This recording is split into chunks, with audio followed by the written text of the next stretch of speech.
Ұстаз деген сөз ол бик жауаплы сөз.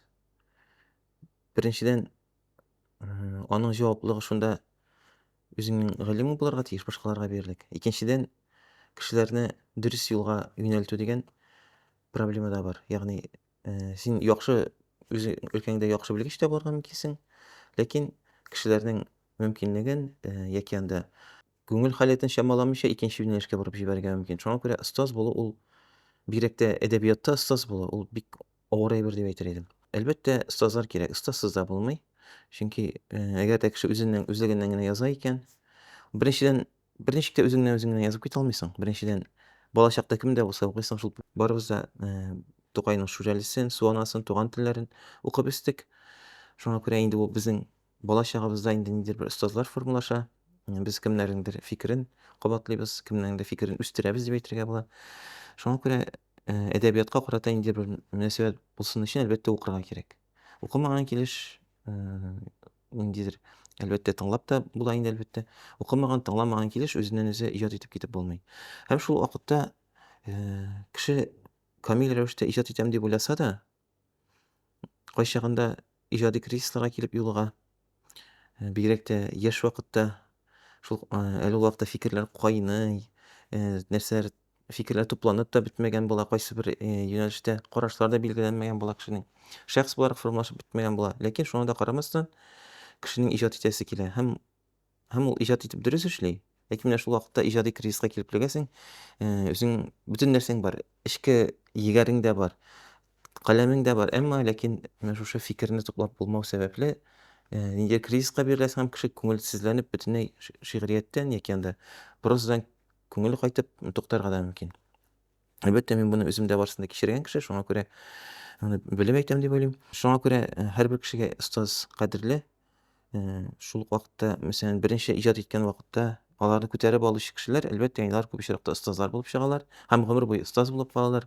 Шул ук, мәсәлән, минем беренче шигырьләрне чыгарган кешеләрнең берсе ул Ркаил Зәйдулла.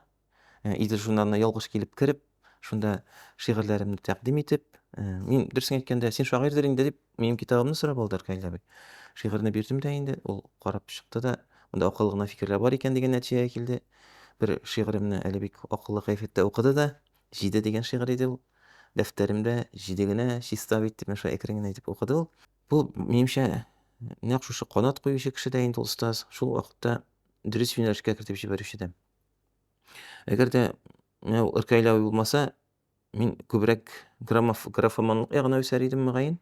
Ягъни күбрәк язарга да язарга, нәрсә язганын уйламыйча дип, бәлки шундый юнәлешкә киткән булыр идем. Ләкин менә Ркаил абыйның очравы, әлбәттә, ул фикерләрне туплап, бәлки сирәгрәк язарга, ләкин төплерәк язарга дигән юнәлешкә кертте дип саныйм. Шул ук Рәдиф Каташ, ул да әлбәттә безнең остаз. Чөнки, Казан утларына чыкмаган кеше, ул вакытта инде Казан утларының шигърият бүлеге мөхәррире буларак, без һәрберебез дә Рәдиф Каташ, аркылы үттек дип әйтик инде. Ул безгә канатлар куйды.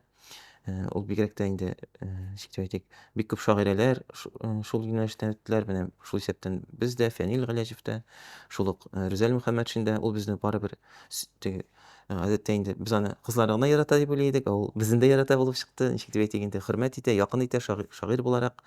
Шуңа күрә, ул чынлап та объектив остаз икәнен аңладым һәм, ничектер ул хәтта синең хаталарыңны да ничектер төзәтмичә һәм ул хатадан да романтик ясый иде. Менә аның бер ягы бар.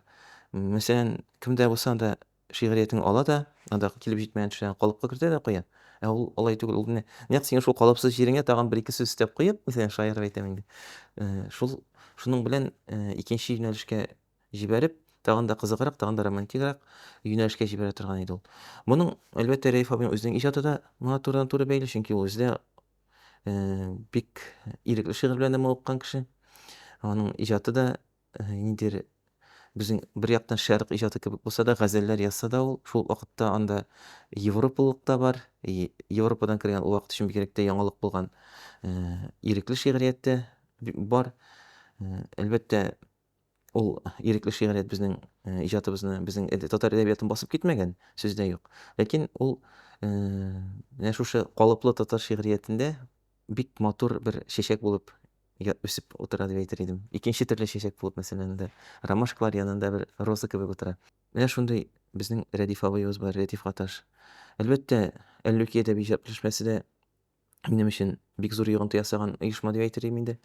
М, ул инде Казан дәүләт университеты студентлары үзләре җыелып, рәхәтләнеп бер-берсенең иҗатын карап, фикер алышып утыра торган урын иде. Һәм анда инде әлбәттә безнең, Әллүкинең җитәкчесе Галимҗан абый Гыйльманов, язучылар ягына җитәкче, ул вакытта үзе дә Язучылар берлегенең рәисенең беренче урынбасары иде. Шунлыктан да файдаланып һәм бик талантлы прозаик иде бит әле ул. Ул хәзер дә шулай, ләкин ул вакытта инде аның, һәрбер гәҗит саен аның әсәрләре чыга иде.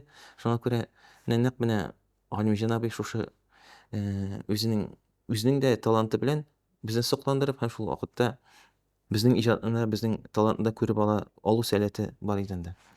Бар, хәзер дә бар. Галимҗан абыйның тәэсире шул булды, ул гомумән канатлар куйды. Менә юк кына шигырьләрем, алар инде, ничек дип әйтим, хәзер ул шигырьләрне карасам, аларда бер, яктылык та күрми торганмындыр. Галимҗан абый шулардан яктылык күреп, шулай ук менә шул яктылыкны кайсы җирдә икәнен күрсәтеп, шул юнәлешкә үсәргә ярдәм итте дип әйтер идем. Шуңа күрә мин аңа да бик рәхмәтле. Әлбәттә, шунда ук, безнең Әллүкинең старшесы Ленар Шәяхмәтне дә остаз дип әйтмичә мөмкин түгел, чөнки, ул минем икенче китапның редакторы да булды. Аңа кадәр без инде һәрбер вакыт бер-беребезгә иҗатыбызны күрсәтә идек һәм ул килеп җитмәгән җирләрендә ул да күрсәтеп җибәрә иде. Мөгаен, Әллүкигә йөргән бөтен яшьтәшләрем, каләмдәшләрем дә без бер-беребезгә барыбыз да остаздыр дип уйлыйм. Чөнки, һәрберебез бер-беребезнең иҗатына ничектер тәэсир итте. Бәлки, үзенең шигырьләре белән, үзенең иҗаты белән, бәлки, үзенең фикерләре белән. Менә шундый бер, татар халкының, татар студентларының иҗат белән аннан да күбрәк шөгыльләнгән чагы булмагандыр безнең яшьлектәге кебек дип әйтер идем. Дөрес, хәзер менә, үземә остаз булырга насыйп булды. Әлбәттә, остаз булу чынлап та дөрес, минем моңа кадәр, төрле конкурслар жюри булганым бар иде. Жюри булгач инде чакыралар остаз буларак, ниндидер мастер-класслар үткәрү. Әлбәттә, андый әйбер дә бар һәрвакыт. Андый әйберне бик яратып кабул итәм. Әзерләнеп киләсең, әлбәттә. Ләкин, менә бу безнең нәкъ шушы форматта эшләвебез, бусы әлбәттә катлаулырак. Монда инде ниндидер беренче тапкыр иҗат итә торган кешеләр генә түгел, аларның инде фикерләре бар. Араларында яшь буын да бар, олорак буын да бар. Шуңа күрә монда остаз булуы тагын да катлаулырак. Мөгаен, мин остаз да түгелдер инде. Мин алар арасындагы шул бер иҗатчы, әзме-күпме ниндидер менә теге, әйтәбез бит инде староста дигән кебек, менә шундыйрак кешедер инде мөгаен. Әлбәттә, теге темалар биреп, шунда бергә иҗат итеп алабыз, сөйләшеп алабыз, гәпләшеп алабыз. Шул форматта эшлибез. Шуңа күрә монда ниндидер менә мин югарыда торам да, сезгә түбәннәргә акыл өйрәтәм дигән әйбер юк. Һәм була да алмый. Әгәр дә иҗатта шундый әйбер бар икән, ул, беренчедән андый әйбер иҗатны үтерә. Бигрәк тә, шәкертләр тарафыннан яза алмый башлыйлар кешеләр. Чөнки ул административ ресурсны яратмый. Шундый кызык әйбер ул чынлап та. Безнең инде мондый әйберне күргәнебез дә бар. Кайбер әдәби берләшмәләрдә, түгәрәкләрдә бер кеше зур кеше була да, калганнар аның артыннан иярергә тиеш шикелле, калганнар түбән. Һәм андый вакытта ул әдәби түгәрәктән бер шагыйрь дә чыкмый, язучы да чыкмый. Алар ничек бар, шулай булган да, шул алар ярый инде укытучы булып калганнар анда, күбесе мәсәлән укытучылар булып китәргә мөмкин. Ләкин менә шушындый үсеш булсын өчен бер-береңә якын килеп, бер-береңне тигез күреп сөйләшергә кирәк. Әлбәттә, шул вакытта аны инде шәкерт кеше аңлый, бу остаз бары мине тәҗрибәлерәк, мин аны инде тыңлыйм. Ул минем, юнәлешемне дөресли, мин аңа ышанам дигән әйбер булса рәхәтрәк. Ул беренче чиратта үзе өчен кирәк. Әгәр дә шулай итеп кабул итми икән, ул инде остазның әйткән киңәшләреннән файда юк. Ул бит остаз беренче чиратта тәнкыйтьләүче кеше, яхшы ягын да күрүче кеше, начар ягын да ничек кенә әйтеп, йомшак итеп, моның күңелен кырмыйча әйтим икән дип тә уйлыйсың. Дөресен әйткәндә, үземә дә шундый күңелне кыра торган очраклар да булды тормышымда. Мәсәлән, бер проза әсәре язгач, җыелып тикшерделәр дә, ничек дип әйтик, 3 җөмләсе тәнкыйтьләнмичә калган иде. Калган бөтен җөмләләре дөрес булмыйча, шуннан соң беренче җөмлә әйбәт булган икән һәм соңгы җөмлә. Шуннан соң инде Мин бу мәсьәләгә бик җитди карый башладым, чөнки башта уйлый идем, менә мин яхшы язганга күрә, мине тәнкыйтьли алмыйлар, мине, ничек әйтим, күтәрәләр дип уйлыйсың инде ул. Беренче шуның тәэсире бит инде ул, ләкин алай түгел икән. Хәтта талантлы гына язучы булсаң да, шагыйрь булсаң да, әгәр дә сине шул беренче вакытында ук канатыңны кисәләр икән, син мөгаен шул, потенциалың белән бергә шул караңгылыкта каласың да шикелле. Әлбәттә, андый белән кичерә дә белергә кирәк. Шагыйрь кеше ул көрәшче. Һәрвакыт көрәш безнең. Гомумән, бу дөньяда һәрвакыт ниндидер көрәш бар, яхшылык белән яманлык көрәше дип әйтәләр. Ләкин монда алай гына түгел, монда, шагыйрь кешегә фикер әйтер өчен көрәшергә кирәк. Бүгенге җәмгыятебездә дә һәм көрәшнең дә ысуллары була, кагыйдәләре була. Шул кагыйдәләр буенча көрәшергә кирәк. Әгәр дә син кагыйдәдән чыгасың икән, юкка чыгу куркынычы да бар дип әйтик инде, иҗат ягыннан да һәм башка яктан да. Шуңа күрә, дөнья тормыш катлаулы, остаз булуы да җиңелләрдән түгел. Һәм, иң мөһиме кешенең күңелендәге ниндидер иҗат очкынын иреккә очырга, иҗат кошын иреккә очырга кирәк. Менә бу иң мөһим әйбер дип саныйм остазлыкта. Яза башлар өчен беренче чиратта үзеңнең фикерең булу кирәк. Беркемгә дә менә, мәктәптә сочинение язган шикелле, әйдә, фәлән, утыр, син бүгеннән иҗат итә башлыйсың. Иртәгә син 10 шигырь язарга тиеш анда. Мәсәлән, бер айдан син 20 шигырь язарга тиеш. Һәм шуларны аннары башкаларга күрсәтәбез дип, алай итәргә дә бәлки мөмкиндер. Бу бигрәк тә мәктәп чорында андый әйбер булырга мөмкин. Кеше үзенең ни талантка ия икәнен белми, аны ачу өчен, тел, әдәбият укытучылары аның шулай талантын сынап карый ала. Инде кеше шушы юлга баскан икән, инде ул бездән туктале, беренче адымын ничек атлыйм икән дип сорап тормый, инде ул атлаган. Ул инде ул нәрсәләр язган, инде хикәя язганмы ул, җыр язганмы, шигырь язганмы, яки бөтенләй, анда рәсем иҗат иткәнме, бу аның үз ихтыяры һәм ул инде беренче адымны ясаган. Ә без инде бары тик, киңәш кенә бирәбез. Иң мөһиме, фикерләреңне тупларга кирәк, үз-үзеңә каршы килмәскә дигән әйберләр бар инде. Нык булырга кирәк һәм, үзеңне дөньяда өр-яңа һәм гениаль фикер әйтәм дип уйларга кирәк. Һәм моны миңа кадәр беркем дә әйтмәгәнне ышанып әйтергә кирәк. Менә шул очракта бу инде беренче адымнарны, безнең беренче адымнарны ныграк эшләтә торган әйбер. Шундый нык фикерле, кыю фикерле булсагыз, бу инде беренче адым. Әлбәттә, шул вакытта үзеңә тәнкыйди карау дигән әйбер бар. Беренче чиратта башта язарга кирәк. Әлбәттә, күп итеп язып карагыз. Аннан соң инде, шушы әсәрләрне укып карарга кирәк. Мәсәлән, шул ук Тукай шигырьләре янына куеп карап, укып карарга кирәк. Бер Тукайныкын уку, бер үзеңнекен. Яки анда Такташныкын һәм анда фәлән Фәләновичныкын дип әйтик инде. Үзеңнекен, Муса Җәлилнекен һәм үзеңнекен куеп кара. Безнең бит классик үрнәкләребез бар. Менә шулар юнәлешендә, шулар белән шул дәрәҗәдә эшләгән очракта инде ниндидер үсеш тә мөмкин. Киләчәктә үрләр яулауда мөмкинлеге бар. Һәм, башкаларны, каләмдәшләреңә игътибарлы булырга кирәк. Шул вакытта бик сәер әйбер инде ул. Мәсәлән, кеше белән без бит инде иҗат иткәндә үзебезнең фикерне әйтергә тырышабыз. Никтер менә бер-берең белән аралашсаң, үзең кебек иҗатчылар белән, язучылар белән, инде кара әле, бу да минем кебек уйлый бит дигән уй туа беренчедән. Бу инде сине канатландыра, син бу дөньяда мондый фикерле, сәер кеше бер син генә түгел икән. Һәм әле тагын менә булар бар икән, тегеләр бар икән, яшьтәшләрең бар икән, олылар бар икән. Бу бабайлар да кара әле, минем кебек уйлый бит дип аптырап куясың кайчагында.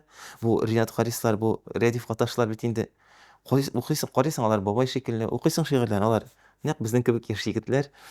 Менә шул мәгънәдә караганда, шушы аралашу, аларның фикерләрен ишетү, олы кешеләрнең, яшьләребезнең дип әйтик инде, һәм остазлар белән аралашу, безнең башка остазларыбыз бар бит. Ул кешене баета. Бу иҗатның, ныгуына бер әйбер. Һәм, тагын бер бик кирәкле әйберне онытырга ярамый. Ул да булса безнең әдәбият дигән сүз, ул безнең татар халкы бик әйтергә ярата, әдәбият әдәп сүзеннән дип. Монда хаклык бар. Чөнки, әдәпле булмаган иҗат ул инде ниндидер әдәбият дип аталмый ул. Ул ниндидер башка сүзләр белән атала, түбән дәрәҗәдәге иҗат дип атала. Андый мәсәлән, ничек дип әйтим, әшәке шигырьләр, алар халык телендә дә яши торганнар бар инде. Әшәке шигырьләр, әшәке ниндидер сюжетлар булырга мөмкин инде. Нәкъ менә безнең яктылык ягында булуыбызны онытырга ярамый минемчә.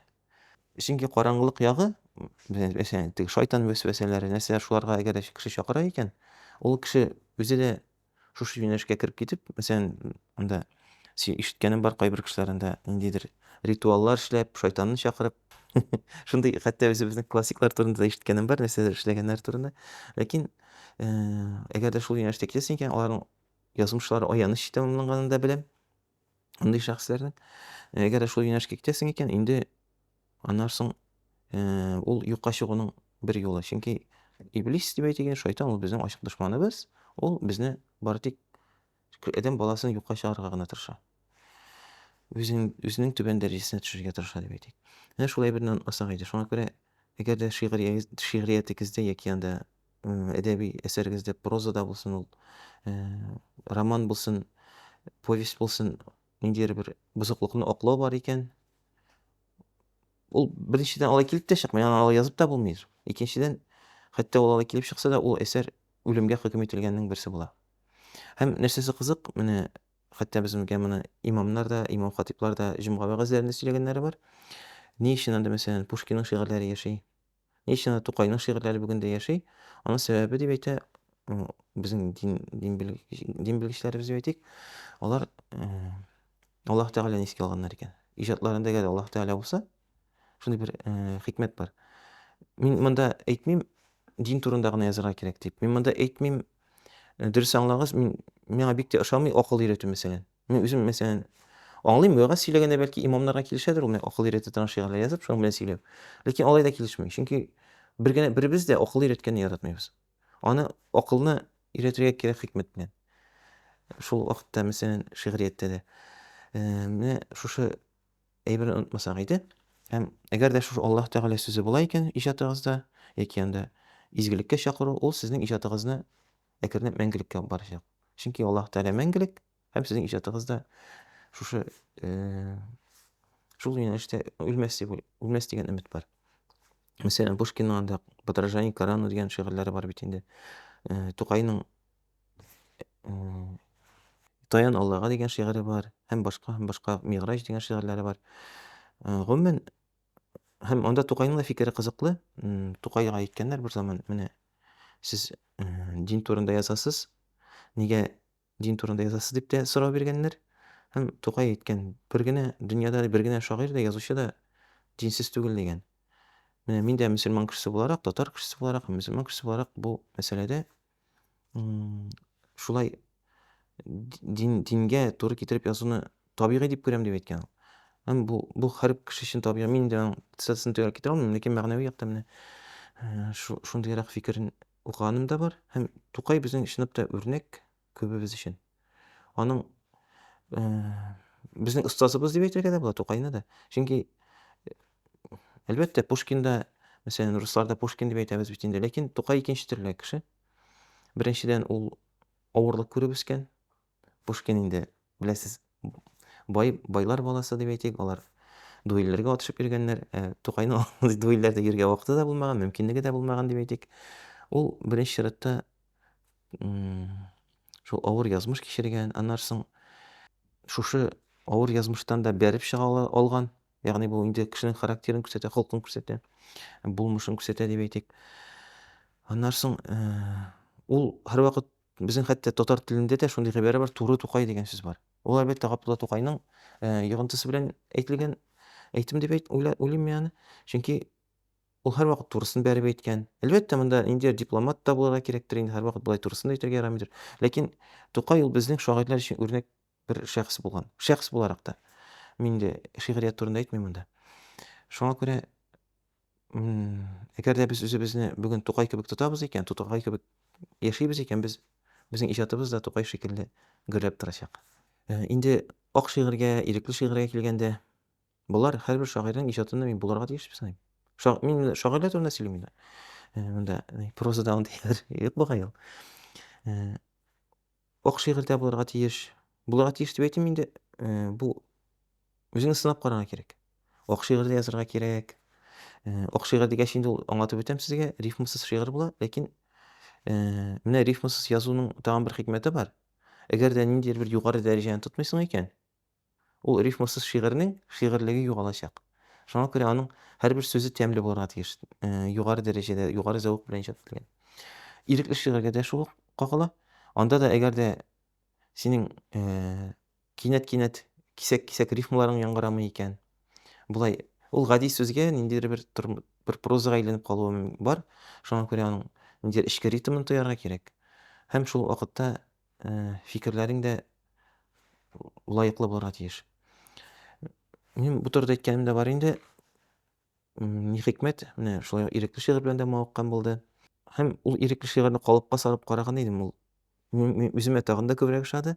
Шуңа күрә, әлбәттә, булар барсы да ниндидер бер иҗади тәҗрибә өчен кирәк. Әгәр дә инде уңышлы чыга икән ирекле шигырегез, рәхим итегез.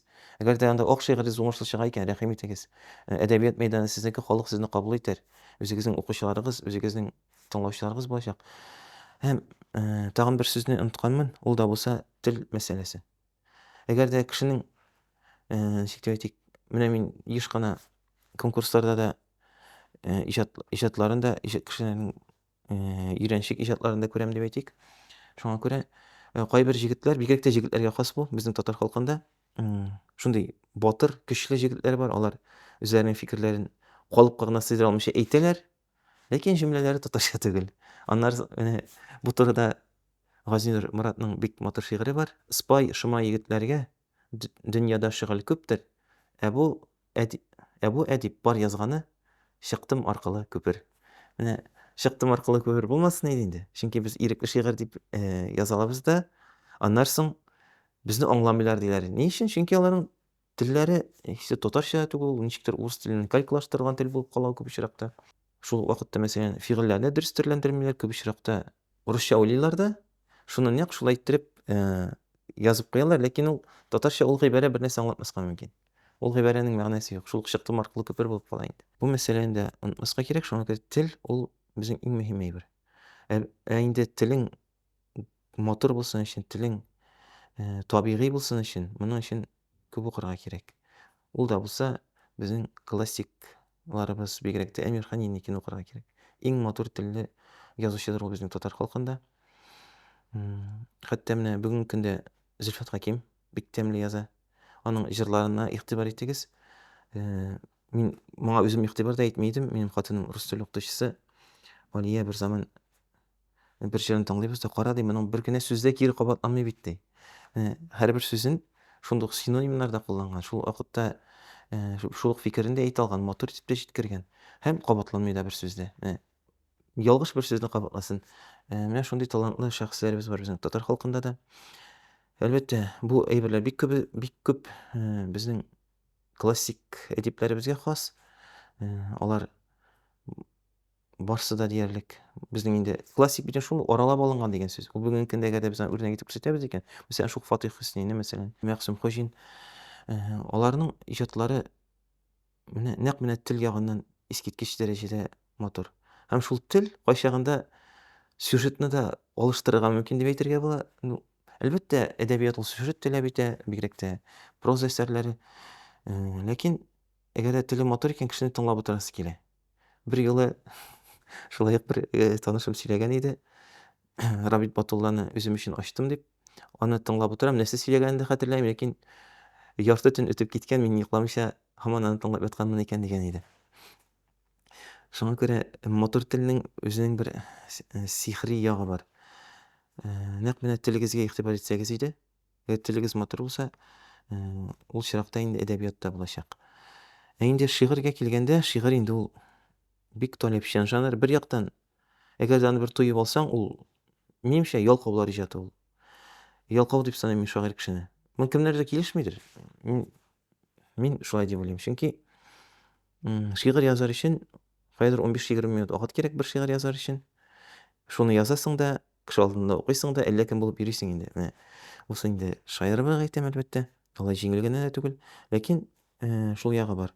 Инде проза язу ул бик зур тырышлык таләп итә торган әйбер. Анда инде синең нидер күңелеңдәге иҗат орлыгы гына җитми. Анда беренчедән, иренмәскә кирәк. Икенчедән, узак вакыт кирәк һәм шул вакытта шушы озак вакыт эчендә үзеңнең тел югарылыгыннан да төшмәскә кирәк, сюжет югарылыгында тотарга кирәк. Шуңа күрә бик катлаулы жанр дип әйтер идем прозаны. Минем өчен миңа мәсәлән шулайрак тоела. Шигъриятте, әгәр шигырьне эчке тоемлау белән тоясың икән, аны, э, аны кәгазьгә төшерергә була. Ләкин шулай ук кәгазьгә төшергәннән соң эчке тоемлавың белән туры киләме икән? Тагын бер кат шуны карап алырга кирәк. Шигырь инде ул бәллүр савыт инде ул. Анда әгәр дә бер генә, китек урыны булса да, ул шигырьең кулны кисә. Дәрес бирермен дип уйламаган да идем. Ләкин менә шулай озак сөйләп утыру ул дәрес кебек булып чыкты. Сезгә, һәрберегезгә дә уңышлар телим. Иҗат иткәндә каләмегез нык булсын һәм үзегезгә үзегез ышанып иҗат итегез. Сез иң бөек шагыйрь, сез иң бөек язучы, сез татар халкының горурлыгы. Әгәр дә шушы хисләрегезне югалтмыйча иҗат итәсез икән, бик зур уңышларга ирешерсез. Иманым камил.